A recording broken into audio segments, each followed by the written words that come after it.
This is our second to last session for our research day here at ShiftED. We're so pleased to have you all here. And this is going to be another really good one, so you should be very happy that you are joining us. Couple housekeeping things, you've all heard me say it, but just in case this is your first session, we are recording this. So please know that we're going to record it and then publish it to our YouTube site where it will be free and open source to everybody.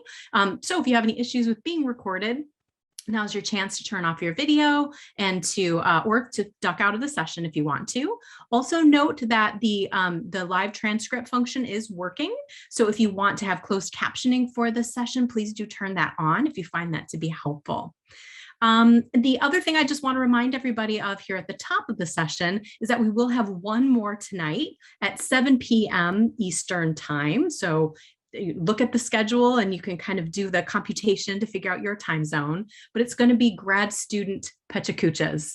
So design students, graduate students out there in the world who are going to come share their research with us, which I think is going to be fantastic. So please do come join us for that session so that we can support all this amazing work that our grad students are doing and learn about what's going on in the grad schools around us.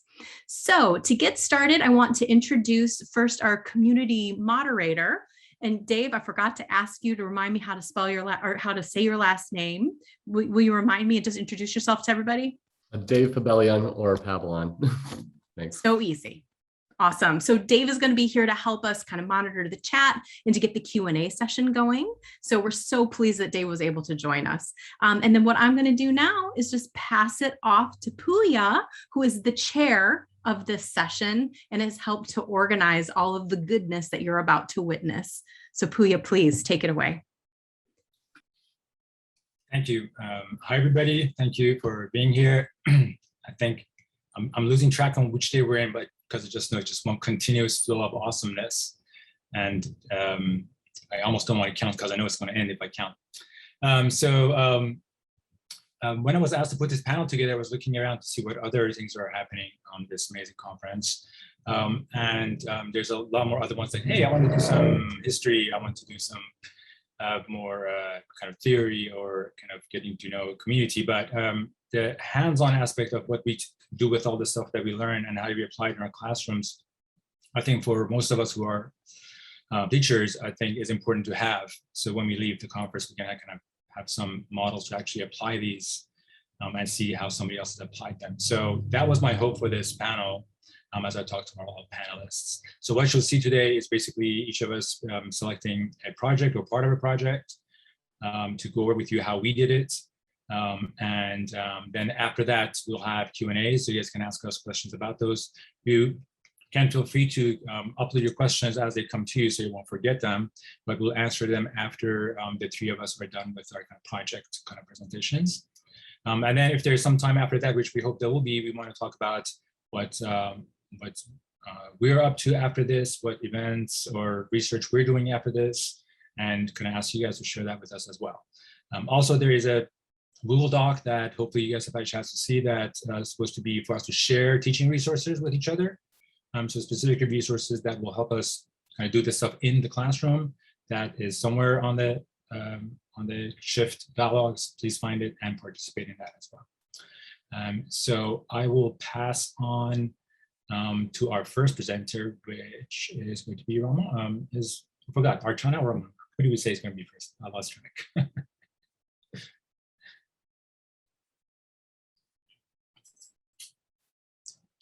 Archana, I think your mute is on. I think your sound is.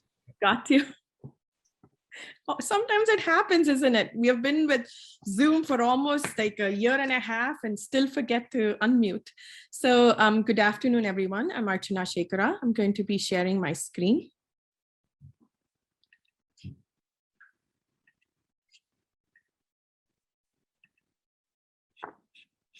So can everybody see this, please? Perfect. And I want to do it full screen. Thank you.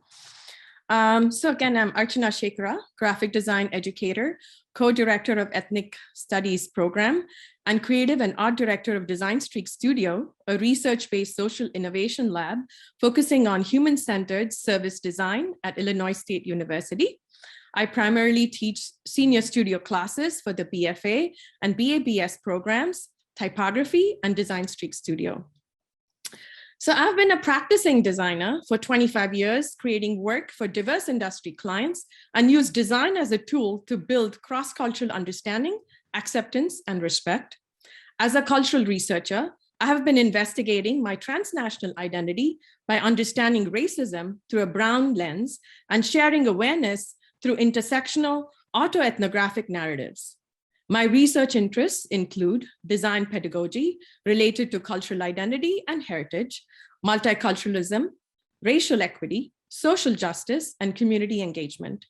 I have been actively participating in several grassroots organizations facilitating cross-cultural dialogues to bridge gaps between groups of people who are marginalized, underrepresented, stereotyped, or othered.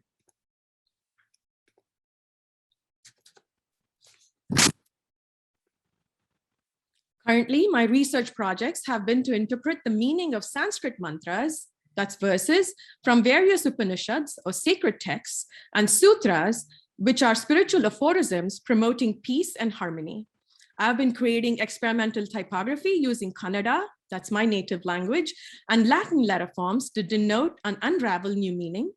These messages are shared as a card during Deepavali, the Festival of Lights, and this project has been my desire to hold on to my cultural history and language for future generations to embrace. Alongside this project, I have been exploring the ritual of making and serving food through narratives based on my cultural heritage, memory, and upbringing. Creating a welcoming space to gather groups of friends or strangers around the table to share a meal is rewarding to me. I perceive this space as organic, vibrant, and sacred. So I have been designing participatory experiences to seek community by sharing rice, a staple grain in most Asian homes. Thanks to Professor Pouya Jahanshahi for inviting me to present and share our mindset in shifting from the inside out to decolonize the classroom. So I'm going into the project, and first I want to talk about what decolonization means to me. So the word decolonization has become trendy and is interpreted in various ways depending on one's understanding and experience. As an Indian immigrant living in the United States for more than 30 years, I'm compelled to break the frame that is built and centered around a dominant group of people with power, privilege, and ableism. The minority is seen as the other, unimportant, and invisible. They are expected to emulate the dominant cultural group in behavior and mannerism, speak the dominant language, wear clothes and colors that are defined by the dominant group, basically assimilate as a result of cultural colonization here and in India.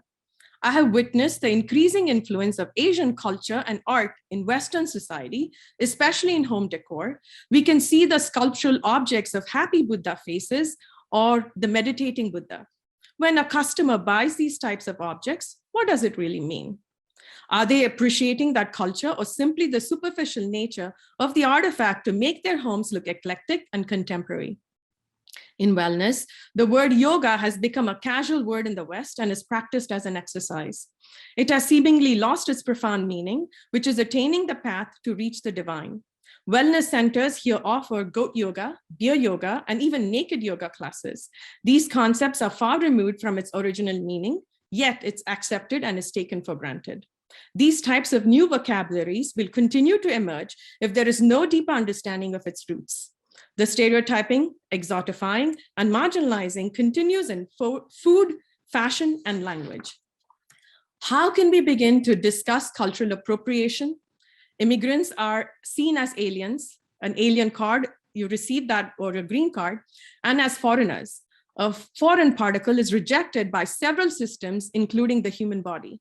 How do we eliminate the word alien or foreign and be seen as people? How can we change our behaviors to accept people not as a disease, but as humans? How can we build a country, communities, and systems with equity and kindness?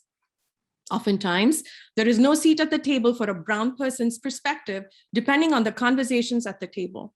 South Asian or Indian art is perceived as exotic, and vernacularism is perceived as kitsch. Adopting Bauhaus principles is considered good design, not only in West, but in India. However, this perception is currently being challenged, and as a person of color, if there is no seat at the table, my intentions are to either bring my own chair or create my own table. Good design fits the Eurocentric eye. Good design writing in English satisfies the Eurocentric mind. These borders needs to be crossed so there is space for people who do not fit the Eurocentric frame in order to be accepted and create work that's unique and authentic. What is good for a certain group of people might not work for several others. So we need to shift our thinking from the inside out. Design is a philosophy of life in which designers have to empathize with and respect the diverse multicultural communities of people we serve. Prior to teaching, I have worked in several design studios as an art director and graphic designer, creating projects for diverse clients. In my experience, I have found that clients desire to portray ethnic diversity in their company's print and digital materials as an evidence of representation. Here are a few examples. It's easy and cost-effective to download stock photos showcasing individuals of African or Asian descent. Using these types of images in their campaigns, companies believe that they have succeeded in demonstrating diversity. As I continued working, I began to question these assumptions. Was using such images truly speaking to a diverse ethnic audience? Were these effective? Do they really communicate anything? I've also observed that several international magazines and companies have published promotional advertisements, exotifying and racially stereotyping people or communities that they are considered the other. Is this morally right? What are they really gaining by marginalizing and exotifying certain groups of people? The AIGA standards of professional practice states, a professional designer shall respect the dignity of all audiences and shall value individual differences even as they avoid depicting or stereotyping people or groups of people in a negative or dehumanizing way. A professional designer shall strive to be sensitive to cultural values and beliefs and engages in fair and balanced communication design that fosters and encourages mutual understanding. How can design education provide a platform to building empathy, understanding, and respect? How can designers become more sensitive, responsible, and ethical? How can we provide a transformative experience for students? Our university has partnered with Shanghai Normal University Tianhua College of Art and Design for a 2+1+1 program in graphic design. The cohort of students will study 2 years at Tianhua College and attend Illinois State their 3rd year and return to Shanghai for their 4th year of internship. This partnership is a wonderful opportunity for students from both countries to learn, connect, interact, and collaborate. As a graphic design educator in a historically white institution, I question, how can we prepare our Midwestern American students to embrace students from China, their accent, language, and cultural norms? How do we address stereotyping and marginalization of both American and Chinese cultures? So in order to appreciate another nation's socioculture, we have to learn and familiarize ourselves with our own cultural identity, our behaviors, beliefs, values, and norms. Once we are comfortable with our own identity, then we can appreciate the similarities and differences in other cultures. I had the privilege to teach typography course at Tianhua College in Shanghai. Initially, the students were hesitant to converse with me, and I found out that the hesitation was due to the lack of practicing the English language. And I told them that I would be non-judgmental since English was my second language and learned it in elementary school just like them. After I revealed this information, students embraced their English language speaking skills and were confident to actively engage in their project presentations and critiques. I taught special topics in graphic design at Illinois State University, and students researched and developed bodies of work based on their ancestral cultural background. After these projects, students were ready to learn about their other cultural identities. I was interested in discovering how students can navigate and communicate between cultures through typography. Students in both countries were asked to design a Roman letter form with researched cultural history and heritage based on one city, town, province in China. They could not just download images and type and make up a poster. Illinois State students selected one city, town, province in China, studied its cultural history, food, art, architecture, and read articles and essays about the country. Before they began their project, students were asked to acknowledge their stereotypical and superficial understandings of China. Most students like American Chinese food, may have had Asian friends in school, learned about China in art and history classes, and American media outlets. They accepted their limited understandings and were curious to learn more. I invited Dr. Miranda Lee, professor in the Department of Teaching and Learning at the Illinois State, who introduced students to Chinese calligraphy. They experimented in creating the structure of the letter form using a grid, the right hand movement, stroke weight and balance, and understood the respect for the discipline. For students in Tihanwa, I wanted them to learn about their own cultural identity. They could not choose their home city or town, and most of them were from Shanghai. They had to write the reason for choosing their city, if their city is known for its food, landmark, natural landscape, etc., and share this in class. So then, designing authenticity, Shanghai Normal, a typography-based project, enables students from both institutions to become aware of the heritage and cultural identity of China, exploring vernacular designs with Roman letter forms to create new meanings. The project helps students in China to appreciate and reflect upon their cultural identity, while our students in the US gain new understandings and respect about Chinese culture by acknowledging their biases and creating designs that are authentic. And I'm going to be sharing a few examples. So this was done by a student at Tihanwa. It's one more. And these were from ISU.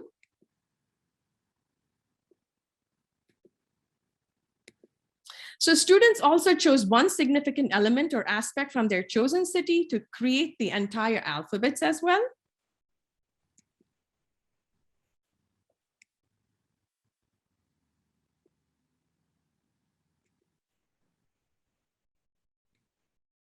So this project was here at ISU, it was for about 3.5 weeks.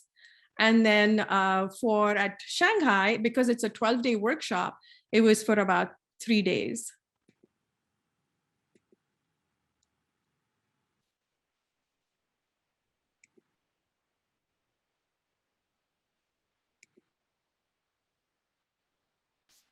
And I have one more example, I think.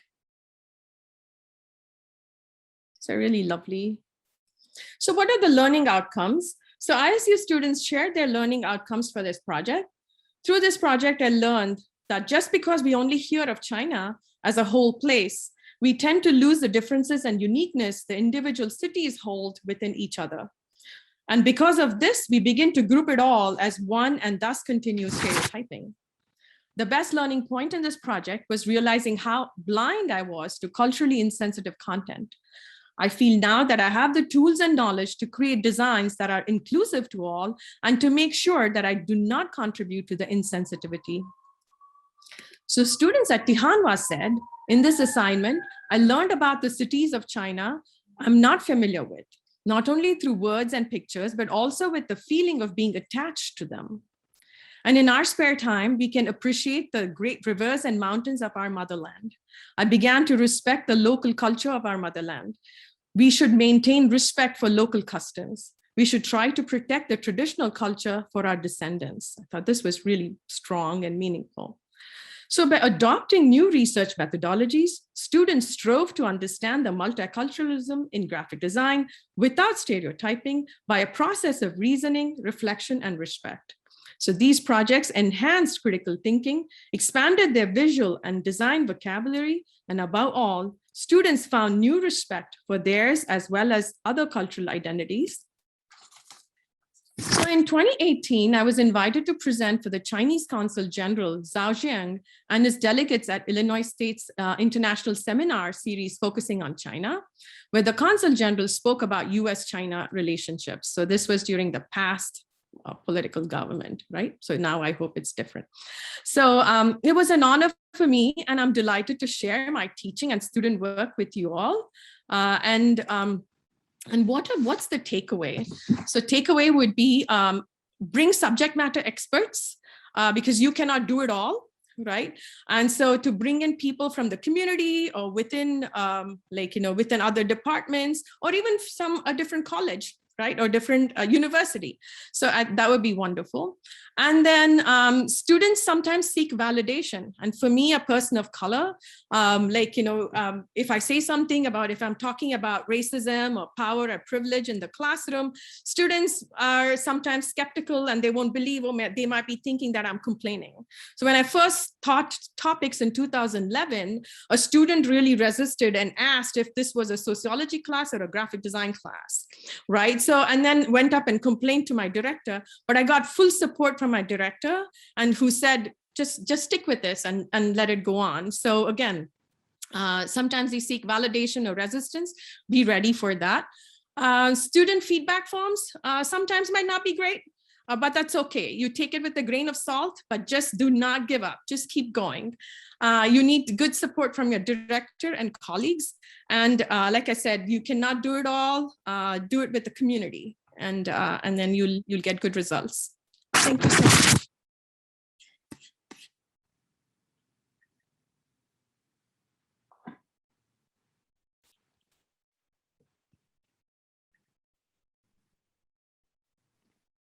Thank you. Thank you. I guess Ramon, go ahead. You're next, so go for it. Hi, everyone. Thank you, Archana, for that awesome, amazing presentation. I'm Ramon Tejada, and I am. Hi, everyone. Thank you for being here, and thank you, Pouya, for inviting me. Hopefully, everybody's safe and wonderful wherever you are. I'm actually calling you from Dresden, Germany, right now, so it's like 10:30 my time here, which is kind of wild. But I'm going to share with you a little bit about a class that I teach. I'm a designer and a teacher, and I teach at RISD in Providence, Rhode Island. And really thinking about sort of working and asking different kinds of questions to students, and sort of shifting a little bit from the way I was taught, sort of this absolutism or this universality. As a matter of fact, I've banished the word universal from my vocabulary, because I feel that it is really a problematic word to be like, oh, we have universal like ideals. We don't have universal ideals. We don't. Design is not a universal construct or even have a universal definition of what it means. So I'm going to share with you some things here, and hopefully everybody can point out to me that they can see my screen, or somebody can wave and say, yes, you can. That's wonderful.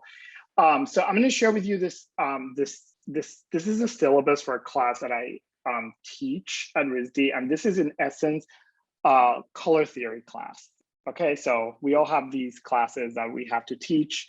I don't teach foundational skills. Another word that I have a major issue with.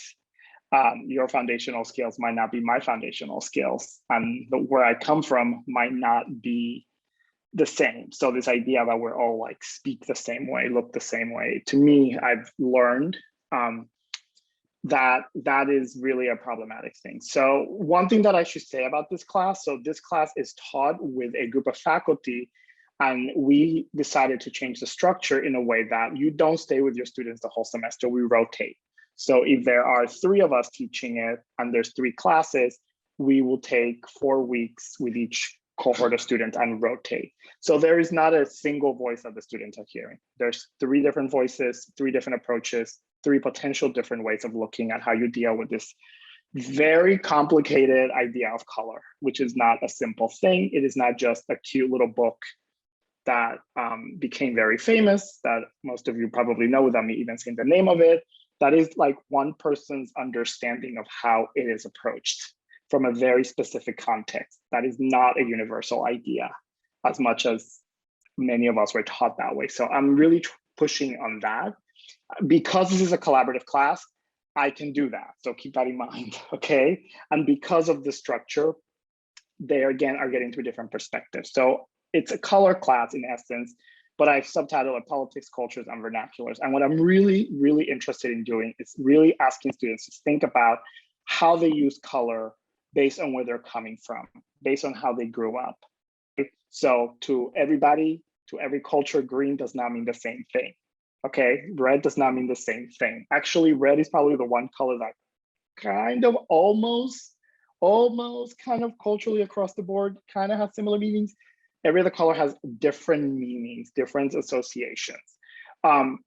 So it's really thinking about how do you tell stories? How do you tell your stories? How do you use color in your work to tell the stories you're interested in telling? How do you use color in the work that you want to make? What I tend to do a lot is really expose them and give them examples and references that are not just pulling from the traditional tradition of graphic design and its obsession with singular universal ideas. So I sort of have banished all those examples. Somebody else can teach that in the department if they want to. That's the luxury of being in a department with multiple people that have different perspectives. We all don't have to teach the same thing. Now, I understand that from a professional standpoint, this might be problematic, but to me, the profession is also has to reckon with this idea, because the shifting has to happen not just for us who are teaching, and a lot of us who teach are doing this, but the profession also has to catch up with this a bit to sort of get away from this sort of like, oh, this means this means that, and that's it. The reduction, the sort of the reductive quality of design. So I sort of think of the outcomes for this are sort of like to engage and develop a more nuanced and culturally thoughtful approach for using color as a tool to create narratives and develop thoughtful and honest engagement. Develop your storytelling skills. I think telling stories is really important. That's what a lot of our design work that I'm interested in doing, or that a lot of us do, or that have done, is telling stories. Of the core essence of it is telling stories, telling people stories.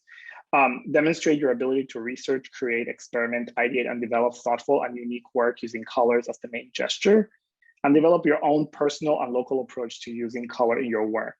And I really emphasize the idea of locality, a local context. I ask a lot of the students, I purposely ask students to pick material that's coming from like their homes. A lot of students pick pictures from when they were kids. And maybe I prompt them into it because I show them as an example a picture of me as a kid and how that picture has this particular set of stories attached to it. And then it unravels a bunch of references and why I would use a particular color, right? That is actually, for me, means my parents, not what art history said that color means, right? Like, so if I use that color, it's a stand-in for my parents, because I have associations with my mom's shirt from a picture that she's wearing this yellow shirt. It's a yellow. It's this yellow shirt that she wears, and it's an old story. I had never even seen the shirt. She told me that it was yellow shirt, so I don't even know what yellow it is. So thinking about colors having personal meanings and associations, right? And the main material for this is using a photograph that is of deep importance to them. This last year, we did this with RGB color because we were on Zoom. And I was like, I'm not going to have students do CMYK color. That makes no sense. It's just, they may not even be able to get materials, keeping in mind that we have students all over the world as well, as many of you did also. I've also tried this on the Rizzo print, to print with Rizzo. So part of this a bit is about production and thinking about how do you make files? How do you put files together? So thinking about this photograph as sort of like an entry point, I'm telling the story of that photograph. And I'll show you an example from one student. So my goal is to get away from the universal again and more towards the local, their local, not my local, right? Like their local, and attempt and get them to sort of start to share these stories and sort of like get comfortable with how they see the world based on where they're coming from, based on how they grew up, based on the references they have. I also, just for a note, I sort of tend to work classes as a workshop. I'm not at all interested in like finished work, if you know what I mean. Like I stay in the iteration stage. And I'm also always telling the students to think about how these ideas that they're working with in class are seeds that then can manifest in projects later on. For example, their senior project, all of that.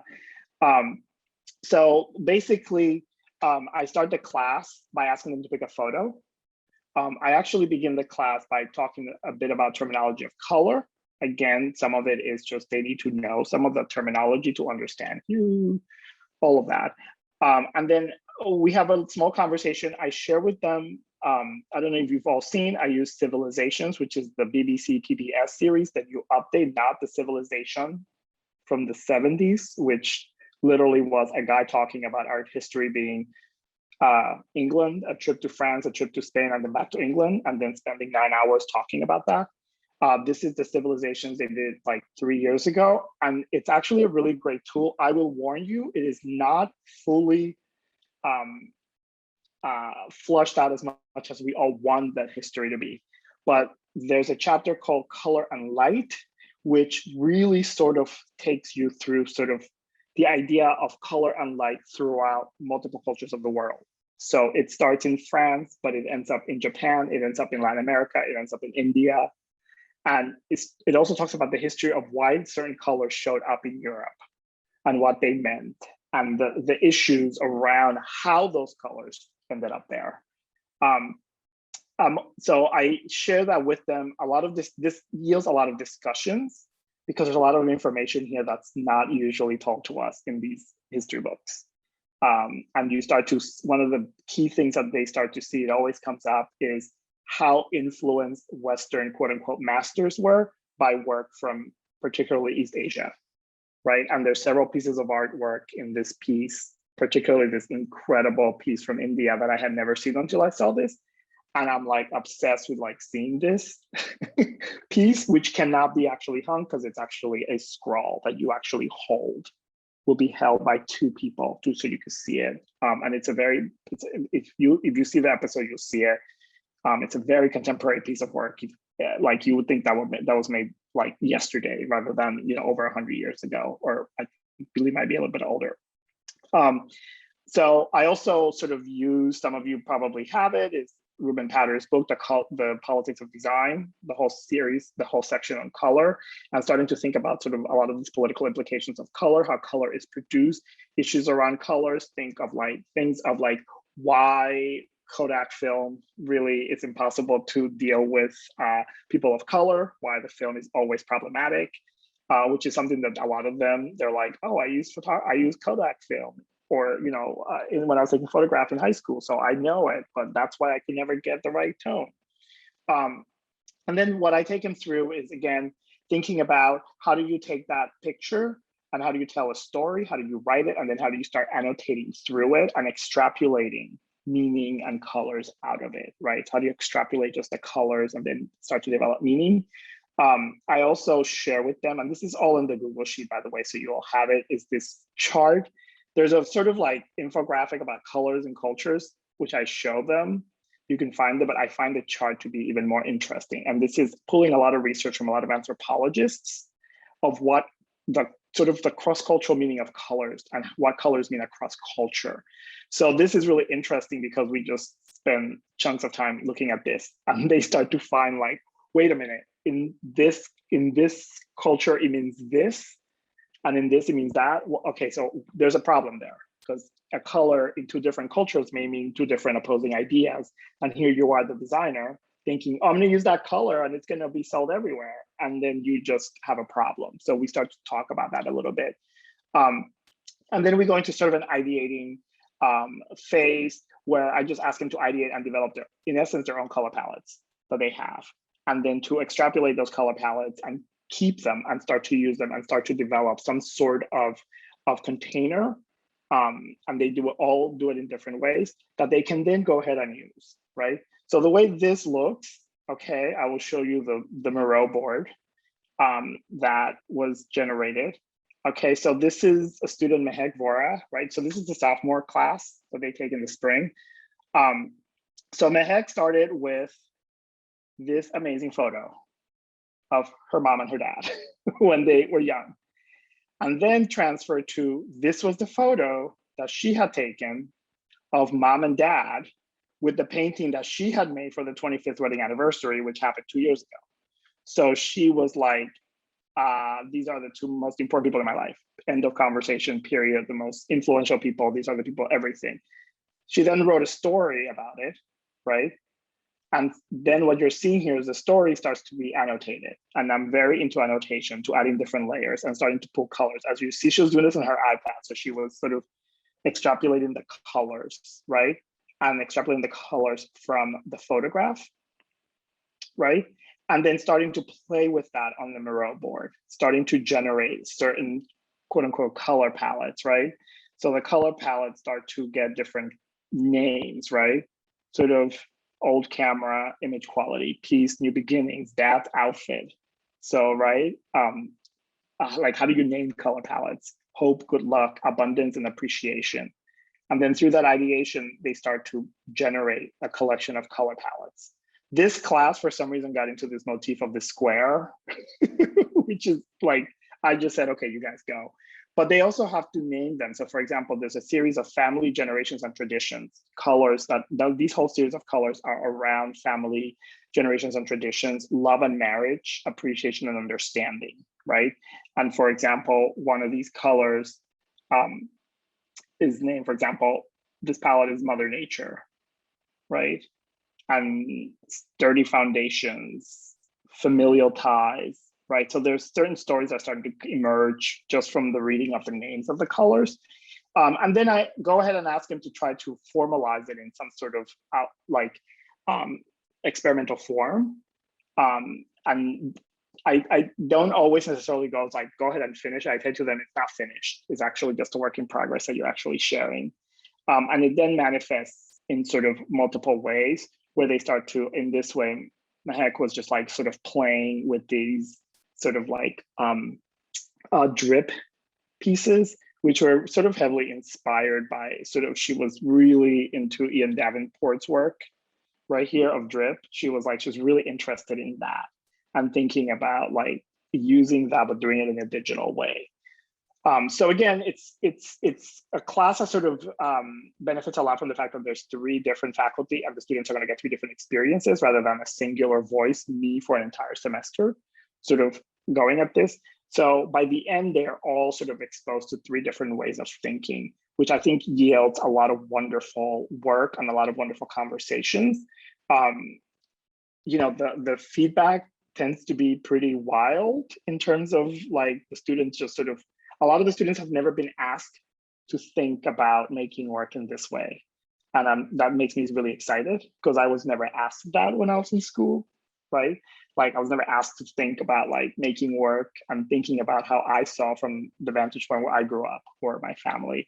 So it's really exciting to hear from them and then to see it later on manifest in their work junior or senior year. So and in the document I shared this syllabus document with everyone. So if you want to go, you know, if you want to use some of it, it's an experiment. I change it so it's not a locked thing.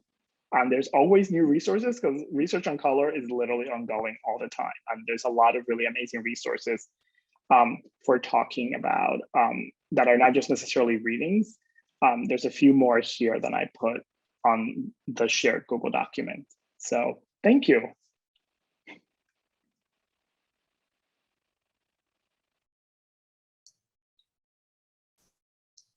Wow, I should not have let you guys go first because it's going to be a hard act to follow. I'll give my best, but let's see here.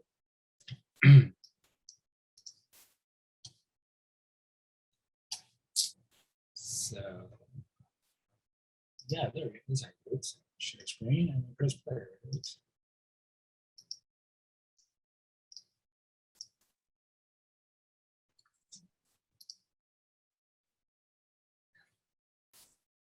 All right, so put a timer on. I don't know how much time I have, but still helps. Hi, everybody. I'm Pouya Jahanshahi. I teach at Oklahoma State University. I'm also the graduate program coordinator for the Young MFA program that we have there. I guess we can just kind of jump right in there. And so long time ago, far away, I was born in Iran. Because of the war that was going on there, the first war in that region, which seemed to kind of create a domino effect, was back in 1980s. That's is what I had to leave Iran for. But before I tell you what I did after I left, these are some of the things I used to live with and love when I was in Iran. I loved stamps, I was fortunate enough to go to a school that could read English, so I could read the English text on stamp. But to me, it was of course interesting how the visuals were different and how meanings were different, and also how type was so different from my language and English. surrounded by poetry, and calligraphy was part of every Iranian. When the revolution happened in 1977, and then followed by a war, that was time that a lot of Iranians left, including myself. And even then, when I was looking at these photographs a long time ago, I remember that even in the war and revolution, I was intrigued by the usage of graphics and writing and symbols. In the revolution, how they used writing to bring forth their ideals of kind of holiness, and then their institutions had logos and emblems. First, I was in England for a couple of years, so a little bit of a culture shift there. That was during the mid-'80s, where kind of music was going crazy, and of course Michael Jackson was doing his thing, and Culture Club and the whole punk movement.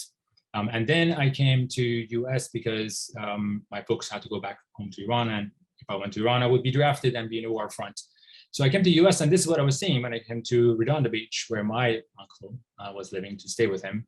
So again, another visual culture shift.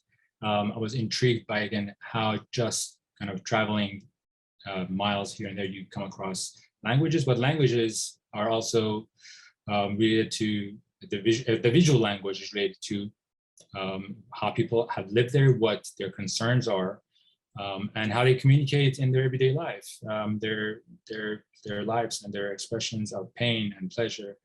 So to me, this spectrum was quite amazing. This is the kind of comparison was in my mind. That's the spectrum that I had, which was kind of like a visual overdose, I should say. I did not know what to do with these things, and I was supposed to study and become an engineer. That didn't happen. Soon enough, I went to CalArts, which amongst all the schools I went to is one of the few institutions that actually embraced this kind of question marks on what is the spectrum of language, what can a designer do about it, and how can I find kind of my voice in there. One of the documents that was intriguing when I came across there was the Blueprint for Counter Education, which was actually a kind of the base for kind of CalArts initial curriculums. And this is 1970s, but still the context was kind of questioning what is right or wrong, questioning what education is. And these were some of the posters by kind of Marshall Hendrick that is in that package, which kind of visually expressed kind of inquiry into philosophies and kind of what is wrong and right, kind of rebelling against the structures of whether it's visual or kind of careers or religion. So these kind of stuck with me. When I decided to work on my thesis, I kind of felt empowered to kind of go to this direction, which I refer to as hybrid visual language, which to mix what I had left home with when I was a teenager and bring it to the realm I was living now, which was the United States. So this kind of mixture of visual artifacts, typography, writing, texture, color is what I focused my thesis in. And the question was even that, can there be a mixture of cultural visual artifacts? I'm glad to say the thesis was successful. And that really set forth kind of my trajectory of research and interest in the meaning and visuals in cultures and how they mix together and the results of that. So to me, to decolonize, in addition to what my colleagues have said, is to understand the systems of power, not just ignore them. Because if you want to kind of change, you got to understand what has happened and why. Kind of question the narratives and stories that were told, and then rethink and recreate those. And last but not least, teach them to others so they can kind of move forward. The project I'm going to share with you is about that. This is a kind of bits and pieces of a graduate project. So I try to put it together in a way that kind of fits some of our time, which I'm sure it won't. I'm going to have to rush it probably. But I try to cover the important aspects, and I'll be happy to kind of talk to others who may be interested. So I wanted my graduate students, and I think this can apply to undergrads as well very, very easily. It was to kind of understand the systems of meaning, and then question them. Specific approaches I chose was usage of semantic poetry, understanding visual semiotics, and deconstruction processes.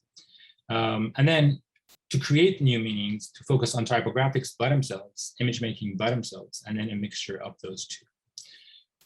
The reading list, which was an essential part of this course, because for them to understand what has happened before them, and not just read them as history, but understand and discuss and experience them, these were important. And semantic poetry specifically, and we'll come back to these, and of course, the blueprint for counter education was part of the books that they have to read. Graphic design context, specifically the semiotic section, was a very kind of comprehensive spectrum of understandings of what semiotic is and where it came from and its faults. And when students would read these, we'll come back, we'll discuss them, they would actually kind of create kind of graphic formats. By the way, before I forget, I want to thank my graduate student, Ghazal Furtan, for providing me some of her process books, because a lot of these images are from the process book that she made. The typography now, this is an old book from the 90s, but when I was studying typography at Cal Arts, this was really interesting to me to kind of actually kind of read what kind of digital type is, what digital type changed in the kind of spectrum of typography, and how we can kind of run with it, what can be done, kind of questioning the old grid systems, and again, kind of questioning the structures, and this to me felt much more freer to me, and reminded me of some of the calligraphy writings and kind of illustrations from back home. Readings on deconstruction were important too, because that's, again, I think it's part of the systems that is Western somewhat, but it also empowers you to kind of inquire and break apart and recreate. I think, again, kind of looking back into how we've come to where we are, I think it's important to understand. And then last but not the least, the fascinating book by Edward Said, Cultural Imperialism, and sections of that book were selected for the readings. So the process was first analysis of text and meaning through semantic poetry. So first we kind of learned what that is. And for those of you guys who don't know, I'm going to show a quick example, but it's definitely something as graphic designers and graphic design teachers. And then expanding on the semantic poetry and applying it to some phrase that's more important. In this case, we chose a phrase about graphic design. And then shifting focus to imagery, applying semiotics understandings to imagery. So basically breaking apart text and typography, breaking apart imagery, and then bringing them back together to create new meanings, or kind of our own meanings per se. So the poetry decode part, which was through semantic poetry, entailed kind of basic semantic poetry process, which is basically just kind of quick kind of crash course lesson in 30 seconds is you take a writing, you select words in that writing that you think is important, and then you open those words up by replacing them with complete meanings from a dictionary, for example. So in this case, the word globe up there is opened up to Earth together with all its countries, peoples, and natural features. And the word a man, looking at dictionaries, an adult male human being.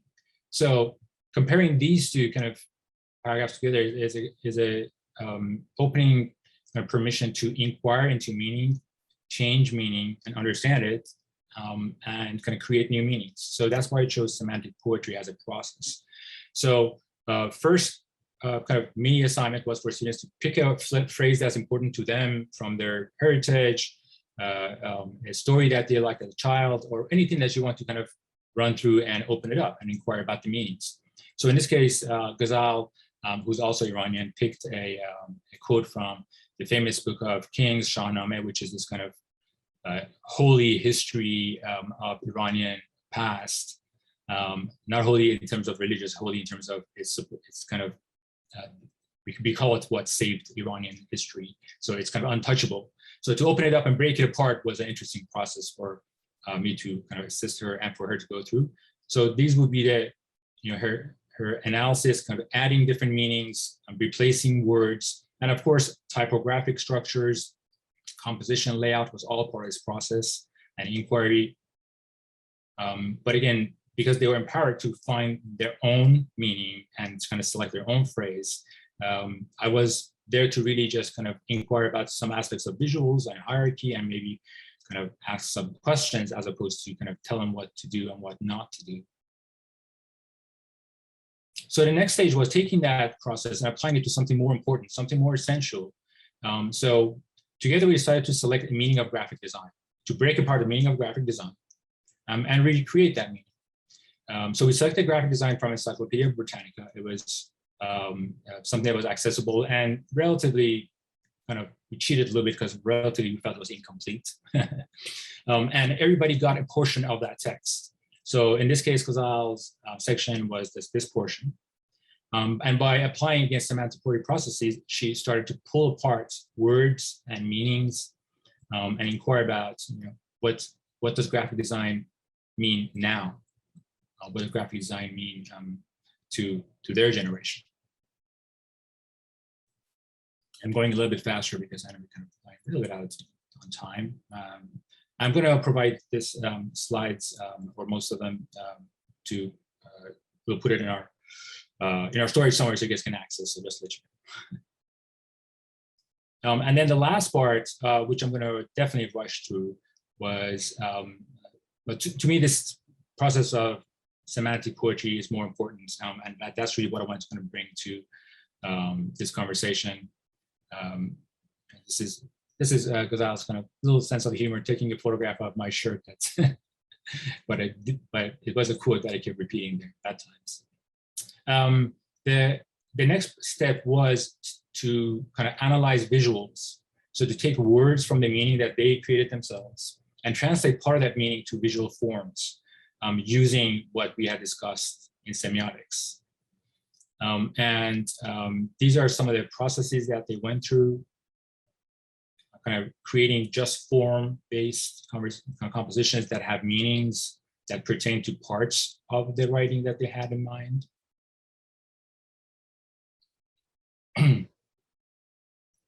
And then last but not the least was to merge those to create a meaning that has type and image based on the explorations that they had done together.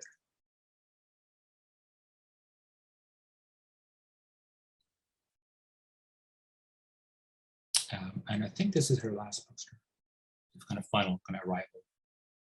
So to take away for me is allowing students and empowering them to question everything, to review everything that when we were taught, we thought is kind of completely correct, we need to question those.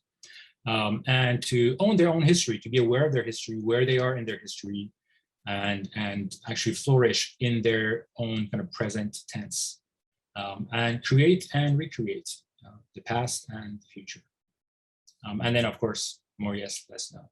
Couldn't help adding that. From Ellen Lupton quote, by the way, in case. All right. We still have some time, great. All right, so I think it's question time, right?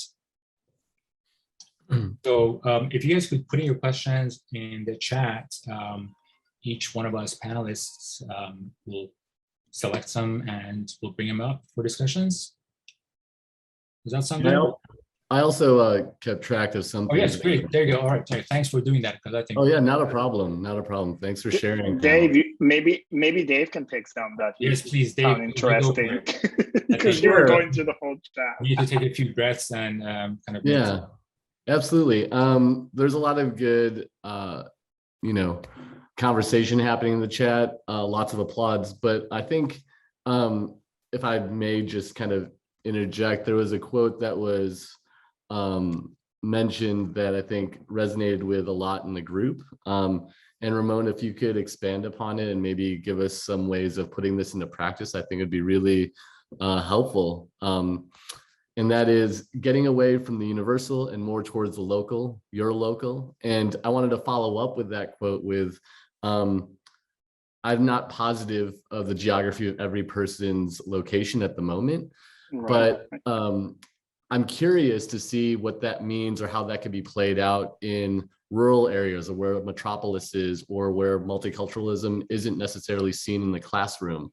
How would you recommend putting that into play if if it's more of a homogeneous class makeup.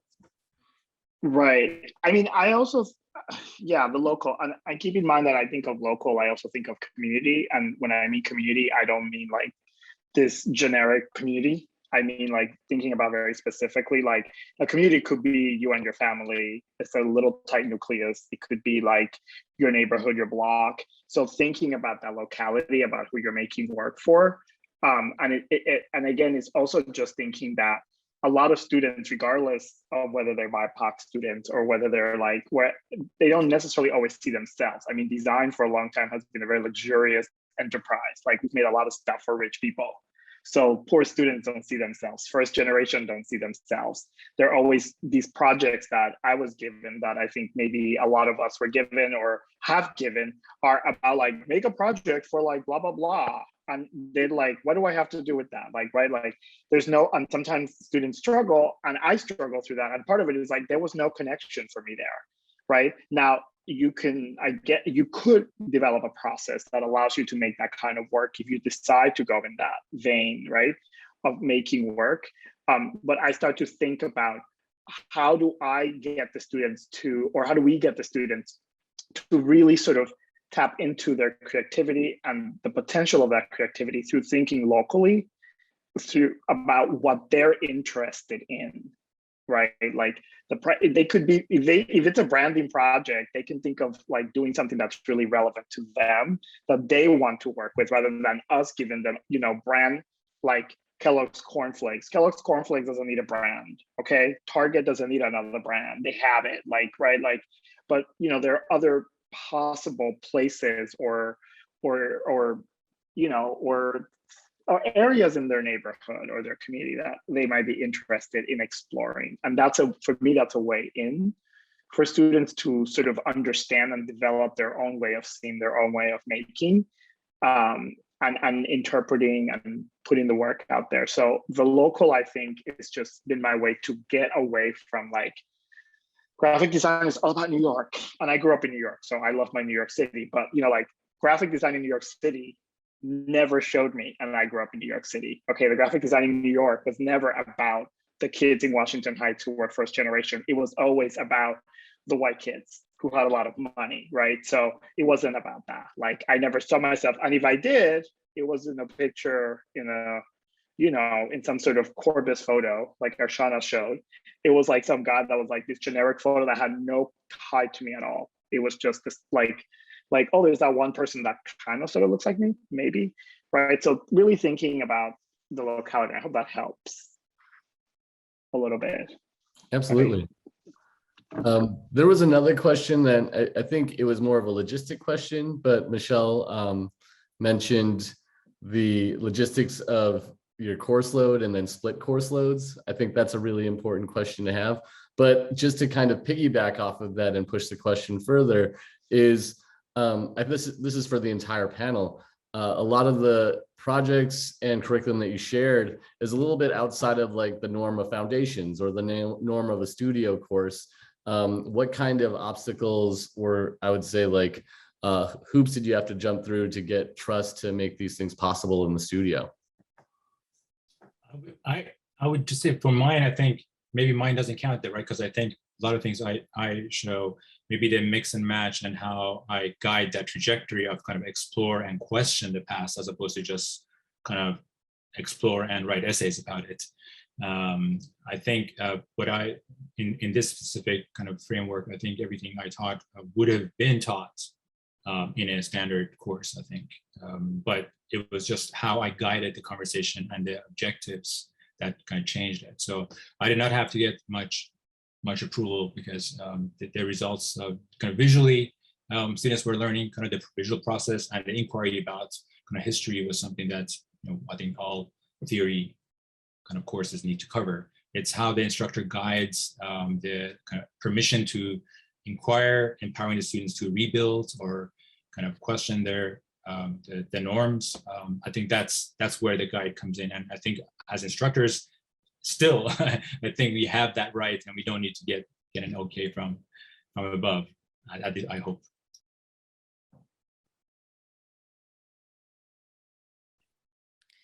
For me, it was like when I first started talking about culture and identity within the classroom, there was a resistance from students.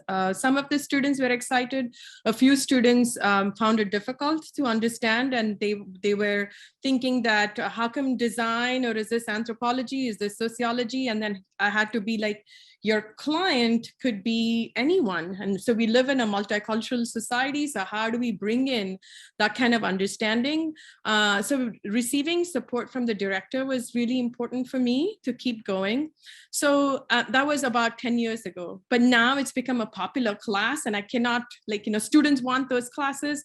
And what I've done is, since I teach topics and it kind of rotates among faculty members. So then I have introduced a cultural identity project in every class I teach, or every course I teach. So in that way, students are getting something and not really waiting for topics to happen. But I'm teaching topics again this fall.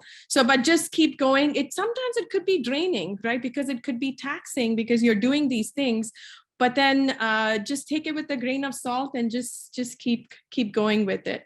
Again, the words cultural identity about 14 years ago was so new. There was nothing really written in design as much. So so my own colleagues found it hard to understand and be like, because I teach in a historic white institution. So it was very difficult for them to understand what I'm doing.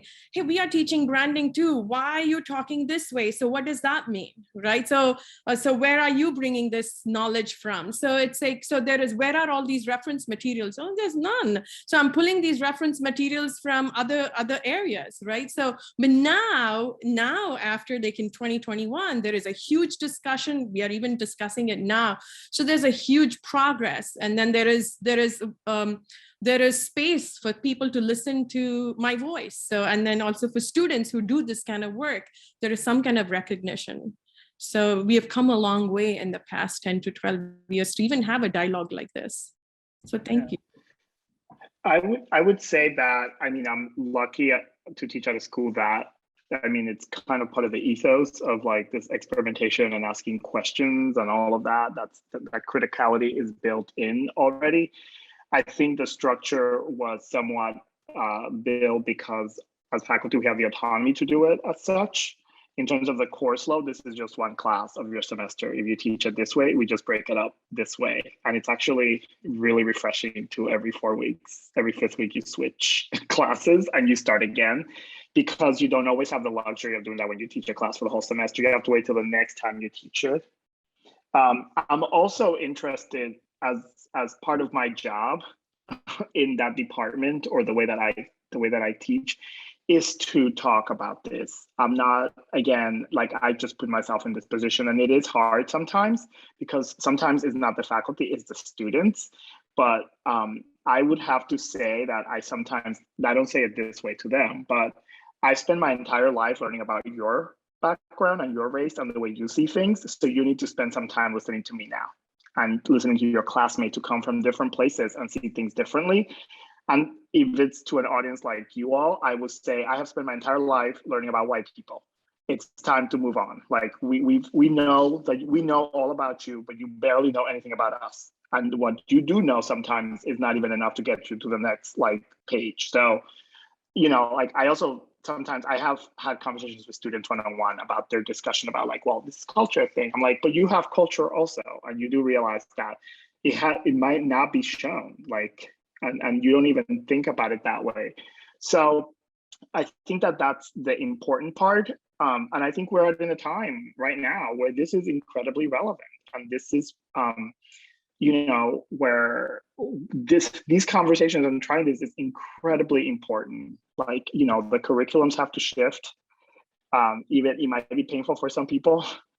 And I sometimes also say, well, maybe it's time for you to nicely, lovely change, shift, retire, go to Florida that you've always wanted to do. And I don't mean that in a negative way, because sometimes it's just difficult for, change is hard, right? Like join the party. But I think through discussions and encouragement, and again, having a supportive cohort of faculty, you can do this, because these ideas need to not be taught in like electives. These ideas are not ideas that should be taught in electives. This needs to be taught in every single class, whether it's what we want to call foundation, through senior project, degree project, grad. So that's sort of the way I think about it. So yeah. If I could add to that, I teach at Oklahoma State University. It's Midwest. It's red country, and a lot of my students are they're born in this area and they live in this area and they want to actually be where they are right now. Like if they had all the choices, they wanted to come to Oklahoma State University. So coming from somebody from who's been around the world and California, is a little bit of a different kind of process. So that's why for me it was interesting to kind of take what they have with them, basically being brought up in this area, and force them to question that. So what is, you're brought up where exactly? What have you done? What did your parents like to listen? What did you like to listen? Where is the uniqueness in that? So there are projects that I've asked them to, we're going to do a branding about something that's from Oklahoma. And of course I get that look like, why? You're from California. Why can't we do stuff from California? Like, we thought that's what we were going to do in this class. And interestingly enough, one of my students, a few years back, he came back with a project pertaining to the Black Wall Street massacres in Tulsa, which we all know now. I did not know about that. And I questioned, I admit, I questioned, like, I think you're exaggerating.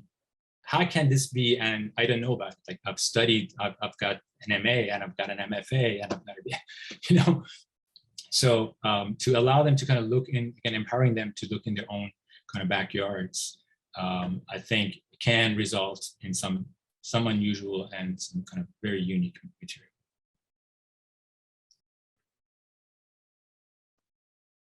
I think we have a question from Zachary. Yeah, I'm always that person who has a question because I love getting specific information. But Archana, in your student responses, were those from student evaluations, or did you implement some sort of reflection into the project?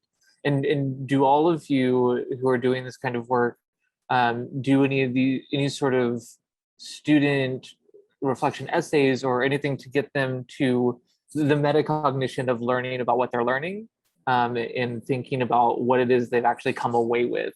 I was really interested in the feedback that you got, Archana, and how poignant it was. And so it was just interesting how you implemented that in your classroom. So for me, I've made it a point for every project that I introduce that students have to have some kind of a reflective writing about what is it that they learned, not just in terms of form, but also in terms of concept and then like, how did it help in their critical thinking? And then if it was something based on a cultural understanding, so how did they cross those barriers? What kind of biases did they have? And having a conversation, what I've really seen is that when you have a conversation from your heart, I think it's easy to connect with people. Stories connect. So, and then sometimes I start talking about my own story, my own cultural background, and then that kind of opens up with students to talk about it more freely. So creating a safe and a brave space and an inclusive space really helps students to be themselves. So you're not being judged. So that's when they start talking the truth, right? And then they kind of self-reflect. So it's a part of that project. But then with student opinion forms, my forms used to be like that in the beginning, where I was gathering everything and then trying to set up this kind of understanding of multiculturalism, identity in the classroom. And then so in the beginning, about 10, 12 years ago, it was tough, but now it's not as much, not at all. Are you prompting the students with like specific questions for them to reflect on, or is it a general sort of like, think about these things?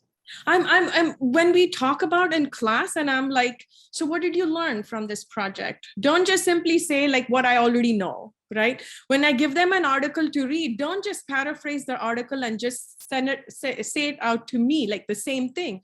what did you like? What was your, I mean, when I give a project, especially about ancestral cultural identity and things, I didn't share it today, but then when we talk about our own selves and students go and talk to their grandparents and then talk about like, you know, to their parents, and sometimes they hear stories that I'd never heard before. And sometimes a project becomes a great project that they give their grandma or like, you know, grandparents or whatever. So there's that new understanding and new relationship that's suddenly being built within their family. So then I'm like, talk about that. Talk about what kind of conversations happen on your dining table. So then let's make a project about that. So then it becomes more about family and home. And then I also take students and we cook together. So we're like, okay, I'm going to do this Indian food and let's cook together and then let's learn from each other. So then it becomes more of a, so it brings that, the reservation that students have in their minds of this faculties are not authority anymore, but then faculty is one person who's more seen as more as a mentor, who's in there together to kind of help them progress. I think that concept of like talking to family and talking to, I've had a lot of success before. I used to teach at Queens College in New York, and some of the best student projects were the projects where students were talking to their grandparents, where they were interviewing their neighbors that they had never talked to. So I used to do this book project, and one of the best book I've ever seen from a student was a book she created for her grandmother who spoke Mandarin Chinese, but the student didn't. And she made an entire book of trying to have a conversation with like her 98-year-old grandmother that she could only communicate with through like signs and symbols and pointing at things. And it was such a beautiful project. It was also typographically incredible, like I have to tell you, and it was just this incredible book that she translated it with her mother. So it became this whole like designing a book on the table with her mother and her grandmother. And it was incredible. Like the heart of that book was beautiful, but it also was just like formally so considered.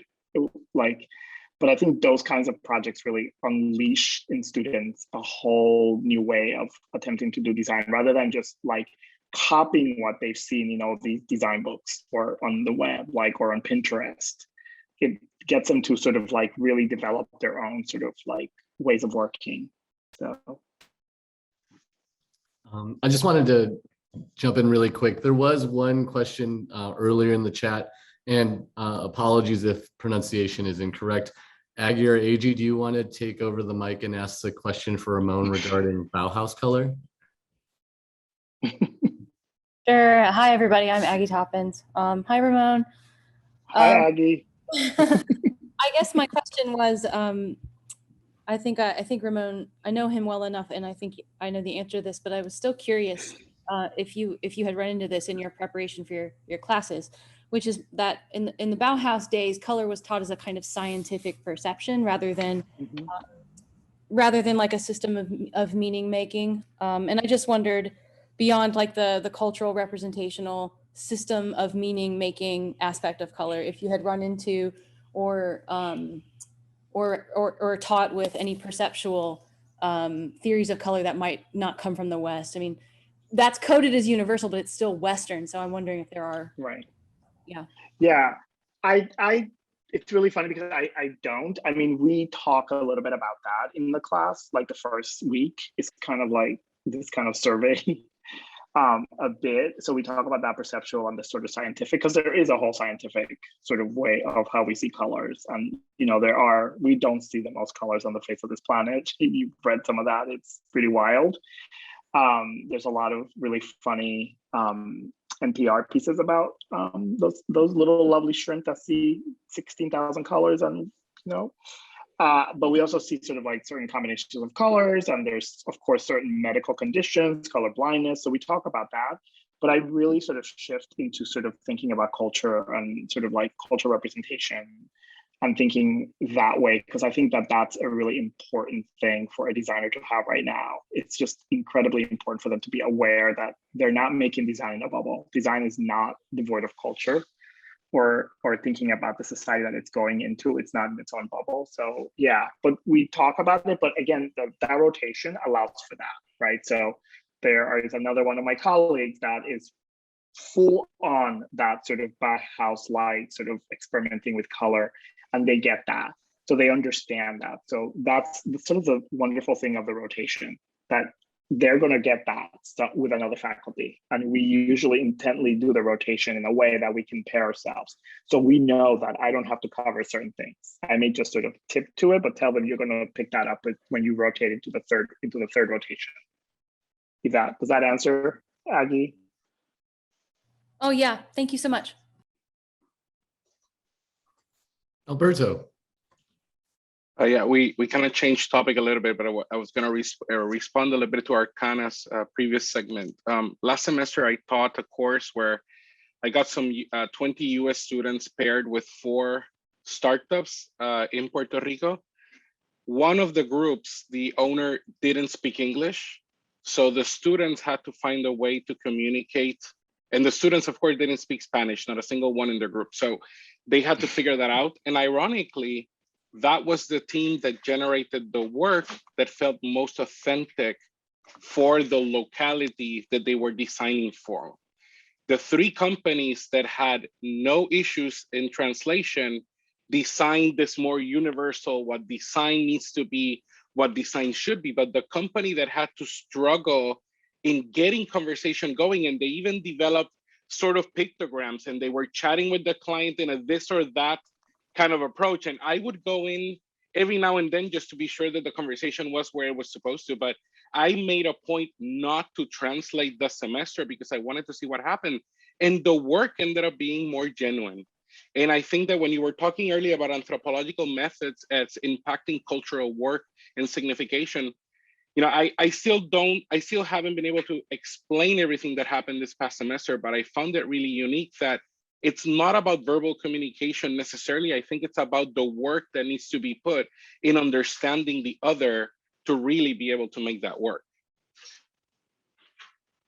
You're right, Alberto. I mean, it's like, because what happens is when there is, when I was teaching at Tihanwa, I taught there twice. And the first time I had a translator. So, and then I didn't realize that when I say a sentence that the translator would actually translate in paragraphs. So I was like, didn't know what exactly what the translation was going on. But then the second time I taught the same group of students, I requested that there's no translator. So we managed. And then, so when I didn't have a translator to, like, you know, because the students were forced, like, you know, they don't want to think for themselves. They just want the translator to translate. And when we didn't have a translator, the students, it was just me and the students in the classroom. They just forced themselves to think in a language perhaps that was not familiar with them. And I told them, English is my second language. It's not like I'm such a great speaker either.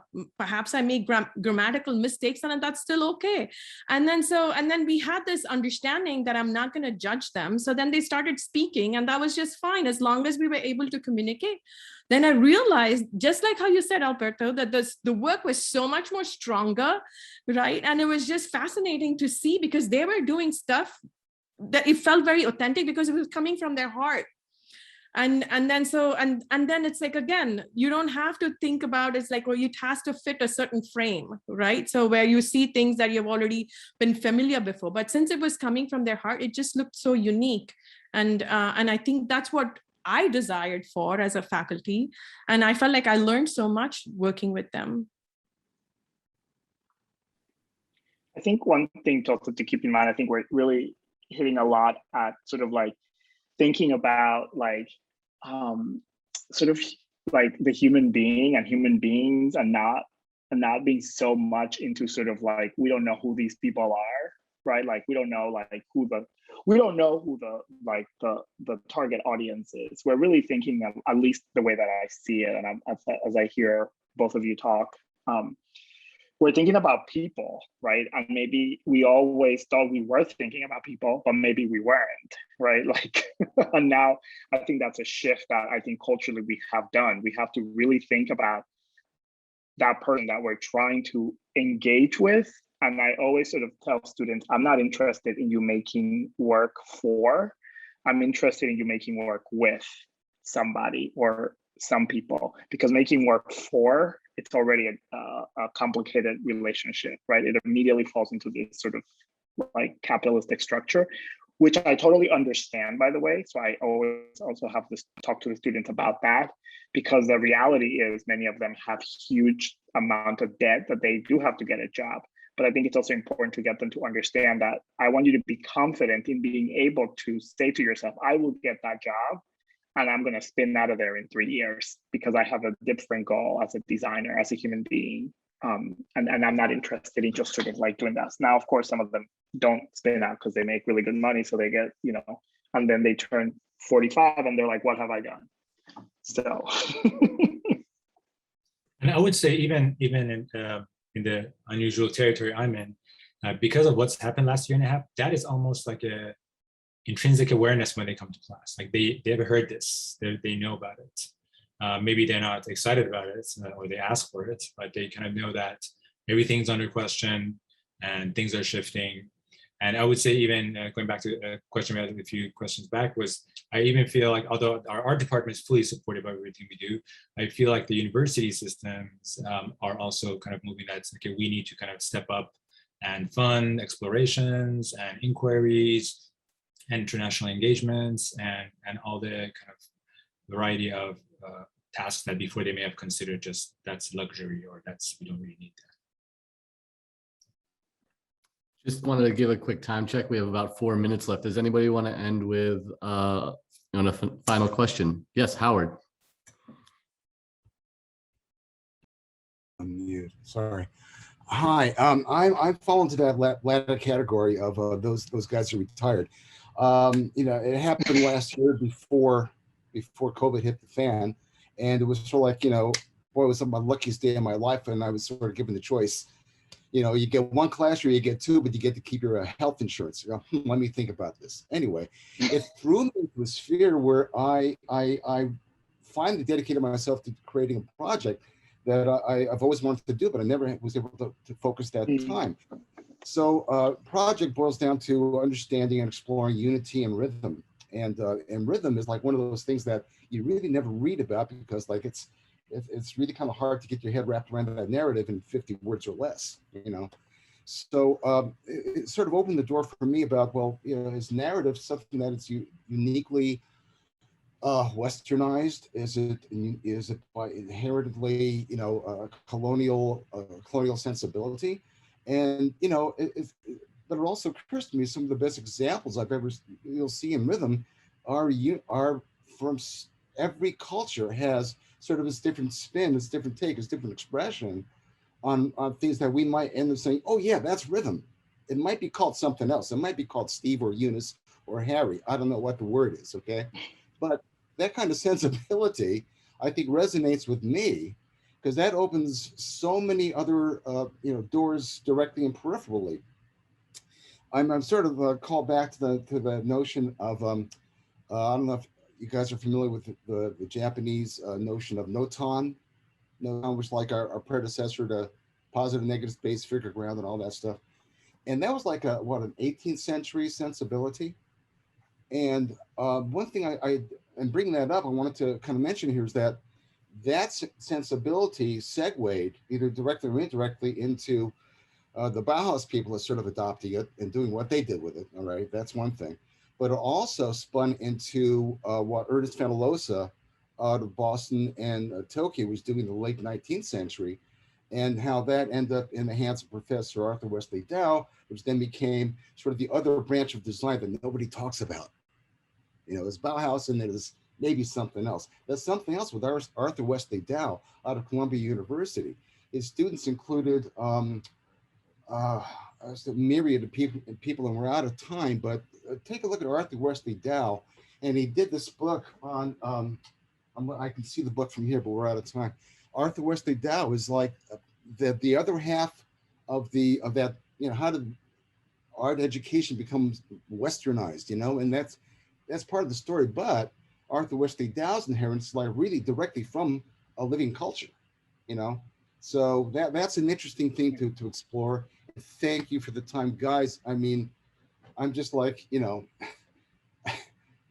sitting on a thimble here, just kind of watching you guys. So I did total admiration. So thank you for the temporary floor. Yeah. Thank you all. I think I think that part of that is like, I think I've come to the conclusion we all have to read more, even though I know most of us read a lot. I just think we have to read less and less graphic design books, because I think I was on a panel with Dory Tunstall a few weeks ago.